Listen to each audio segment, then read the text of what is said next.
This episode is presented to you by NFL Sunday Ticket, now on YouTube and YouTube TV. With NFL Sunday Ticket on YouTube and YouTube TV, you can watch your favorite teams' out-of-market Sunday games, plus watch up to 4 games at once with Multiview. Don't miss the race to the playoffs. NFL Sunday Ticket is now just $39 when bundled with YouTube TV, where you get even more football. Visit youtube.com/Spotify offer to sign up now. Lowest price on YouTube TV with base plan. Rest of 2023 season. Terms and embargoes apply. No cancellations. Empire.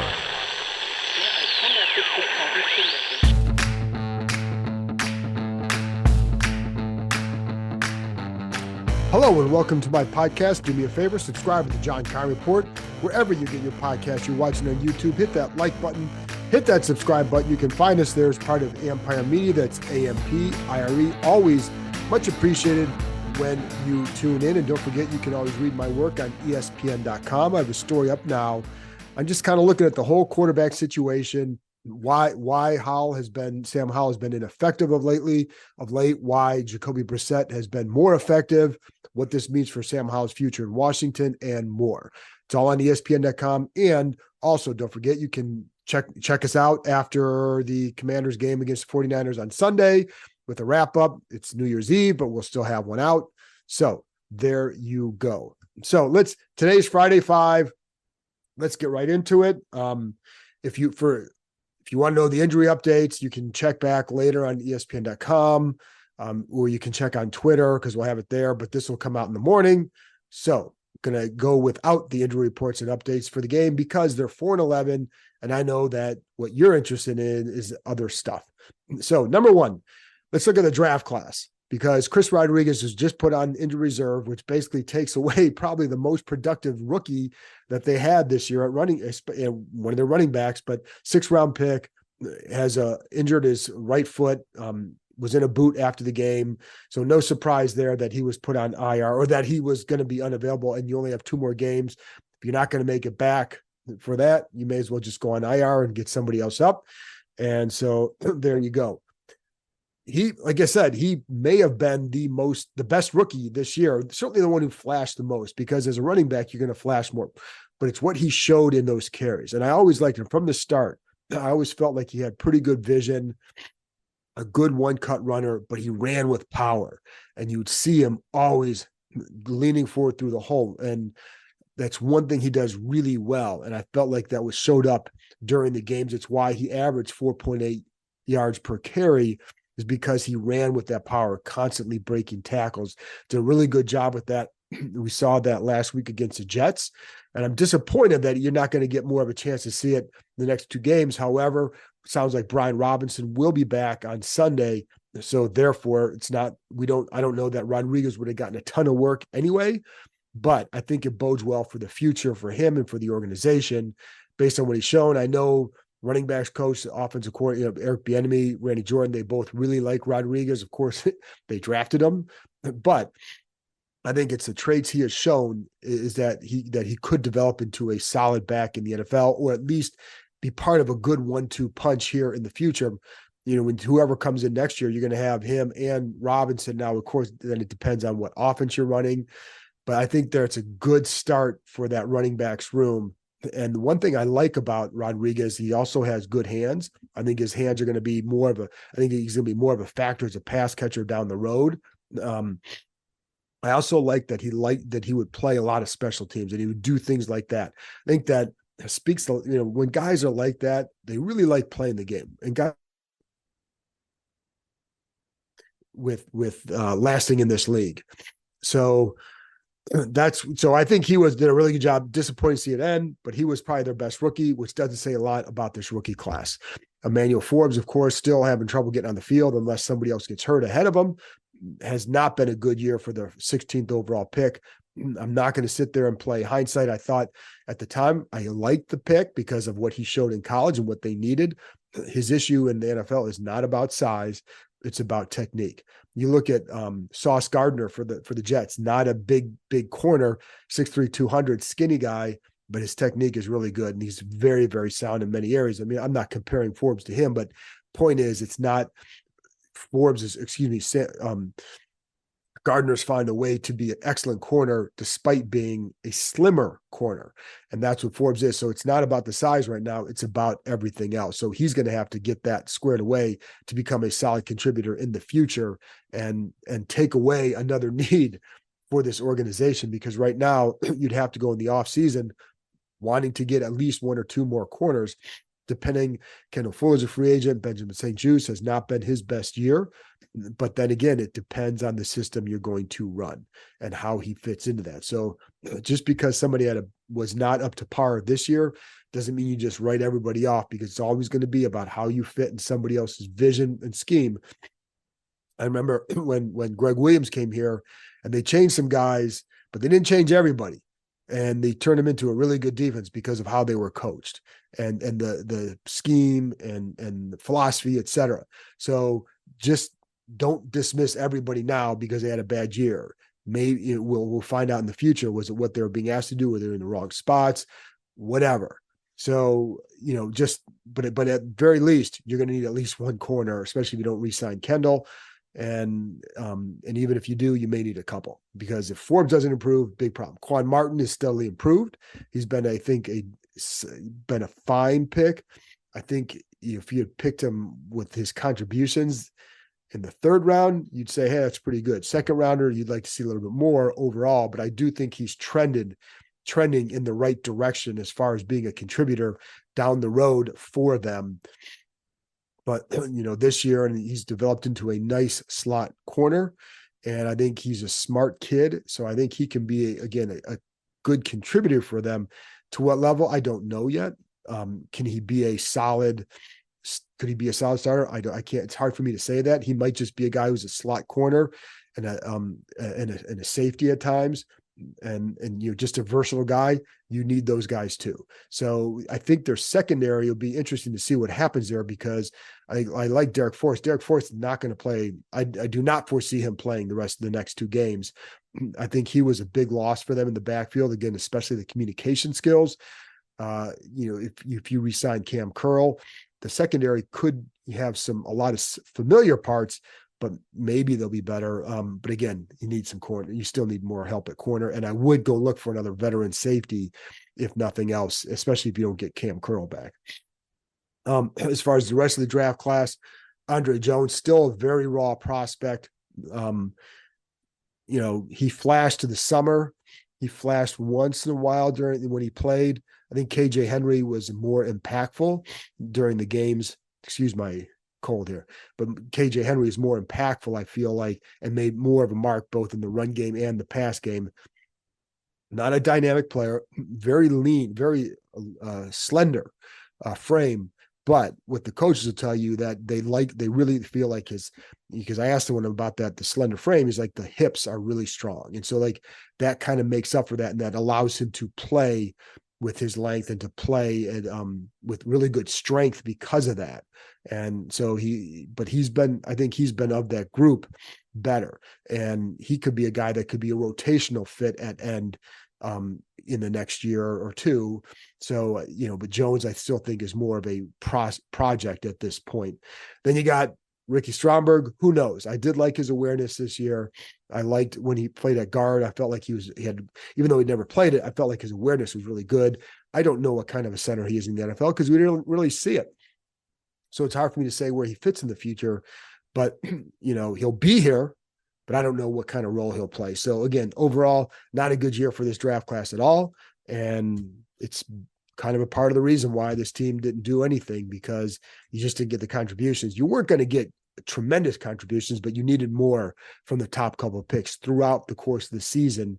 And then you needed something from the third and fourth picks at some point, and you got nothing.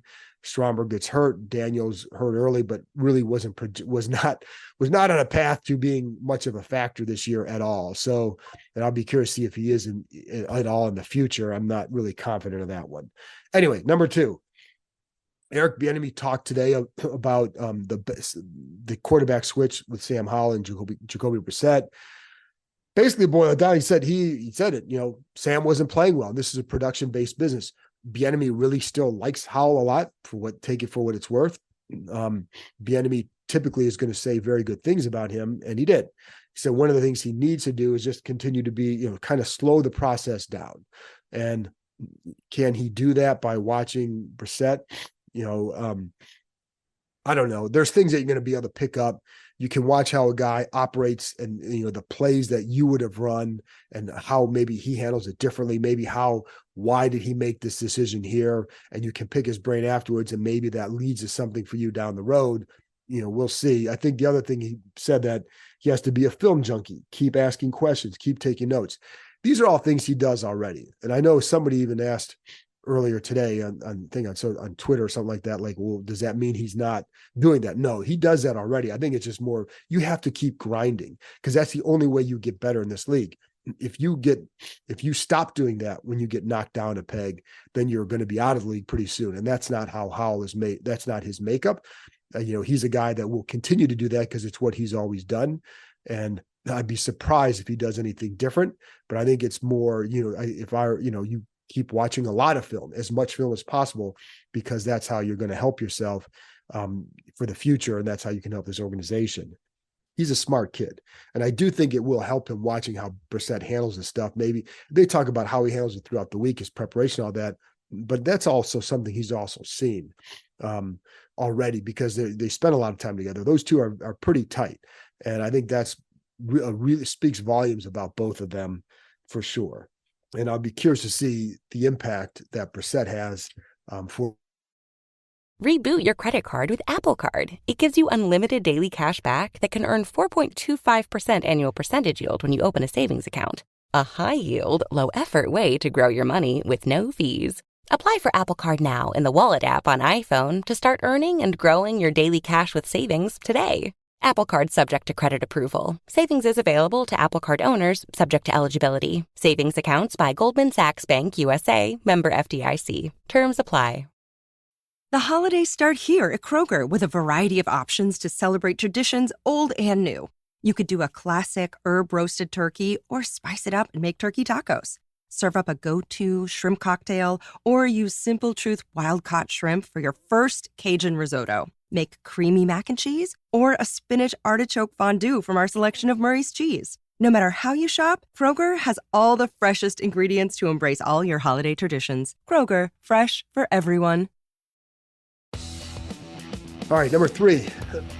I think whoever comes here next year would be wise to retain Jacoby Brissett. Yeah, I think he's a tremendous mentor. And Ron Rivera's talked about that. Bieniemy has talked about that. And I know that it kind of feels like anything those guys say at this point, everybody wants to dismiss because they haven't won, but it doesn't mean that everything is wrong. And what they're saying about Brissett is right. He's a tremendous mentor. And I was talking to someone who's a coaching agent who said he'll target Brissett when he's done playing to hire him, to get him on the coaching get him in the coaching tree and get him somewhere, going down that path if you wanted to be, because this guy thought he'd be a tremendous coach. And I tend to agree. Just getting to know him a little bit, he's ultra smart, players like him, has good connectivity skills, I guess, to sound, I guess, professional. But he also is someone who he relates well to a lot of players.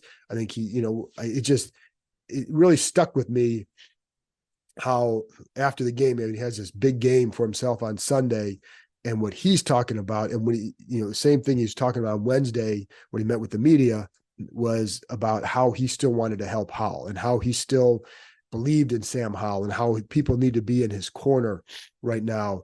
And I think one thing that Brissett is able to do is he's not myopic. It's not just about him. He's really very much about team and understanding his role within that scheme and his role in Sam Howell's development. And I think that's why a guy like that is so important to keep around if possible. And it's why this person that I talked to feels like he'd be a good head coach one day. Now, a lot of this also depends on who's coaching here, and whoever's coaching here, do they have their own guy as a veteran backup they want to bring in? That's always possible. Then it's also, what does Washington do with that first pick? Do they draft a quarterback? Would Brissett want to come back if there's a rookie and then there's Sam Howell and then there's Brissett? Or would Washington trade Sam Howell no clue on any of these. That's all for off-season talk. But are you trying to look at like what would prevent him from coming here? Would he want to go somewhere where there's a clear, where he's got either chance to compete for a job, or where you don't have another young guy there that could surpass you as a number two? If that's how they saw Sam Howell. And I don't know that would be the case. What I do know is you look around the NFL and there's always these veteran quarterbacks in need to get, to go in and play. And that's why a guy like Brissett would be ultra valuable for anybody to have on their roster. I mean, he'd have been playing and starting for a lot of teams. What do you think Minnesota would have done to have Jacoby Brissett this year? They did not offer anything great. And if I'm Washington, I never would have given him up unless it was like a 4th round pick or higher. But even in that, but they never got that. But his willingness to be a mentor to Howell, I think was good. And if they wanted to go draft a quarterback this offseason, I think that's why, if you want to keep a guy, that's a guy I would keep. But again, whoever comes in may have their own Jacoby Brissett in mind type player and go that way. But I would do what I could to keep him. Number 4. Draft talk. We're going to have a lot of it, folks. There's still a chance that this team does not finish with the 3rd pick overall because it's based on strength of schedule, and the Patriots are right behind them, and it's going to be close. Depends on what happens over these next 2 weeks and how that affects the records of the teams that these teams have played. So there's a chance that it could break the Patriots' way and they still end up with the 3rd, and Washington ends up with the 4th pick and New England with the 3rd pick. I think New England does have the Jets coming up. So if they can win that game, and it certainly seems like they're still playing to win, that would render it moot. And then there are a bunch of games. There are going to be a handful of games that could affect this. I'm not going to get into all the scenarios here, but just suffice to say, Washington does not, even if they lose the next 2, does not have it locked down as a 3rd overall pick. They have the better chance of it than New England, but it's not a lock that that's where they finish. So just get ready for that, because that could happen depending on how a handful of games break down. And so I think one of them would be like Pittsburgh, Seattle. Well, Pittsburgh played the Patriots, Seattle played Washington. So if Pittsburgh wins that game, that helps Washington, because then it makes New England's strength of schedule a little bit harder. And the way it works is the easier your schedule, the higher you pick, because the thought is, if you had that bad a record and you had the easier schedule, you must be really bad. So that's why you get that. So anyways, so just pay attention to that. And then the other thing that this is my thing I kind of harp on a lot. Maybe you get tired of me talking about this. Do not fall in love with the position just yet. I don't care what position it is, whether it's quarterback, tackle, etc. And those are right now, to be honest, at the top, those are probably the top 2. You can also throw receiver in there because there's some really good receivers. Marvin Harrison, the guy from Washington, a couple other receivers that are going to be probably top 13, you could have 3 or 4 receivers in the top 13 picks or so. And you put that on the table for him too. I don't know that where you put him on the pecking order, but you put him on the table because there's some really good players there. But the point is, you can't go into this thinking they have to take position X. And for those of you who think that, because something I think you also have to keep in mind, they have more than one pick and they have more than one way to improve at certain other positions. And it's going to be easier to, I don't know about easier, but you can find, like, if you want to rebuild your line, you can do some of that stuff in free agency. It's going to be easier to find some of those pieces in free agency than it would be a starting quarterback who has a high ceiling, for example. And so just keep all that in mind. And I'm not even throwing one position or another. And the other thing is, like, I know a lot of people will say, like, well, I don't care about the quarterback until you build a line. It's not a linear position here. You take the best guy when you have a chance to get him, period. That's how you build. You do not build, we're going to do this first and then this second and then this third when it's all said and done. Because by the time you get to that point, you could go and draft these couple offensive linemen. The Giants did that. The Giants drafted 2 linemen. I think they were both, I want to say they were both top 10. Andrew Thomas was. And then who else did they take? They took another lineman pretty high too. And their line stinks. But my point in that is, you don't know when it's going to become, like, you could draft a couple guys now and start to rebuild it. And you could do this in a year or 2. And then you could do this that year. And then by the time you get to the whatever reason, So, and that might be a little bit of a stretch that I'm talking about. So bear with me, but I would say you don't build in a linear fashion. If you believe in the quarterback there, that's when you go get him. If you don't think if you're not sold on him, then you don't get him. You build over here. You build with the lineman, right? Or whatever position you want to take. And I bring up the lineman in this draft because we know there are 2 tackles in the top 5 who are going to, or top 5 or 6 of the picks are very worthy of drafting. And so neither one of them would be a bad pick. So yes, that would make sense, but you do not bypass one of the top quarterbacks if you like them simply because, oh, well, we have to build the offensive line first. No, you can do some other things to improve on the line, and you can also draft some guys in the second round as well. You can move back up into the first to take another one. And we all know that there are quarterbacks who bust in the first round. There's also offensive linemen who bust in the top 5 picks or top 6 picks, top 10 picks, whatever you want to do. And we'll take a look at all those down the road. Again, the point is, don't fall in love with the position and say you have to get this. Yes, they have to build a line. Yes, they're probably going to need to get another quarterback, or at least bring someone else in, as a competition for Sam Howell, if nothing else. And listen, if the new staff comes in and says, hey, they love Sam Howell, or they really like what he can do and want to see what he can do, more power to him. Build a line. Get another receiver at some other point, right? Or a tight end, whatever it is. And then see. And then if it doesn't work, then you go next year. But if you love Caleb Williams or Drake May and you have a chance to get one of them, you have to do it. If not, take one of the tackles, right? Simple as that. Or Marvin Harrison, whatever you want to do. But I'm not, I would just, caution against that. And that's going to be my little preachy message for the next couple of months, or at least until things really start to take shape and we know what pick they have. Finally, number 5. Well, I'm not going to do a little preview of the game because, folks, we know, all right? So it is what it is. But they're playing Chase Young this week. So Chase Young coming back, Trent Williams coming back, Kyle Shanahan coming back, et cetera. But Chase Young, his first time coming back since the trade, of course, just a few months ago. And, be curious to see what kind of game he has. He's been helpful for the 49ers, and their pass rush numbers are better with him than without. And those are facts, right? The stats are what they are. Chase Young had 5 sacks with Washington. He has 2.5 with San Francisco. And I watched his last 2 games. I think it's about 70 different pass rushes. And to be honest, he kind of looks the same. And, which can be good, but also comes with flaws.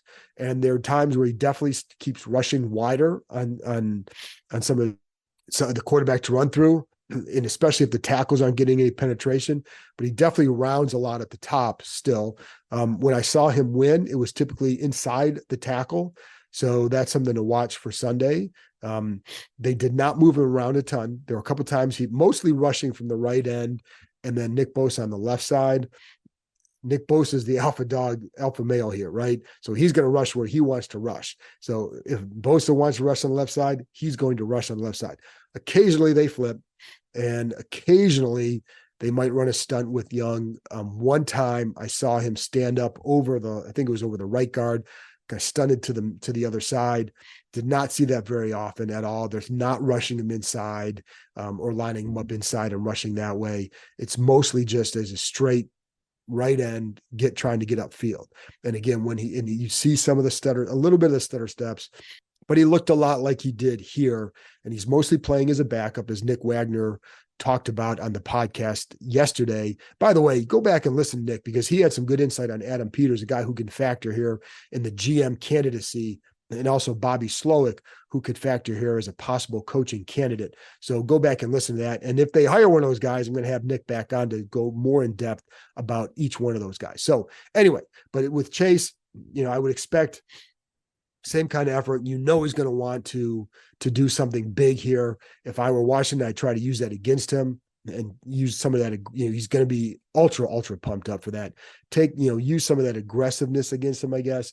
Try to set him up maybe a little bit. And maybe, he's going to try and get some sacks. So maybe you can hit something through that gap, knowing that he's probably going to widen and try and maybe, I don't say freelance, but certainly widen a little bit and get a little bit too far upfield at times. But still a good player, or still can be a very helpful player, I guess. And So it's about what we saw, right? So that's about what you're going to see on Sunday. And I'd be curious to see also too how Jacoby Brissett's a game-long impact is.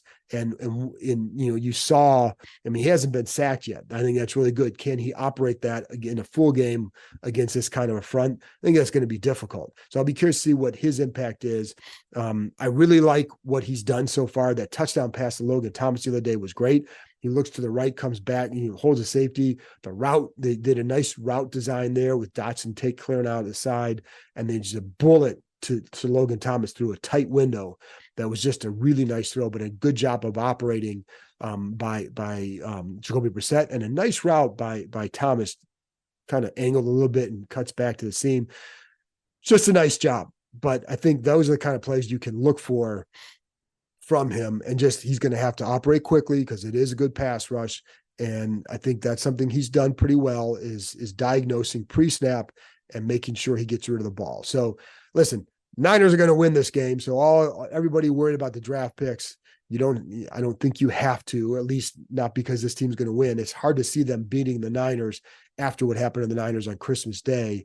I would be shocked if Kyle Shanahan isn't a little bit ready for this one as well. He always, even though nobody's here who really played a hand in anything that happened when he was here, I think he still relishes beating this franchise. So I'll look at say the Niners 33-23, something like that, 33-21, in that range, where I think Brissett can help them maybe keep it competitive for a few quarters, maybe a little bit longer. But Niners are just too good. So, and I don't trust this defense against teams that can make big plays, and the Niners can make big plays. Injuries will be a key. And again, so tune back or check out ESPN.com for injury updates or Twitter on Friday to see who's not going to play, who is going to play, et cetera, et cetera, et cetera. Anyways, I'm rambling, folks. I've been under the weather, so I apologize, and thanks for sticking with me. I'll be back after the game Sunday talking Commanders 49ers, big picture stuff. Not going to boil it down to minutia game stuff because 4-11. So anyway, folks, thanks a lot, and I'll talk to you next time.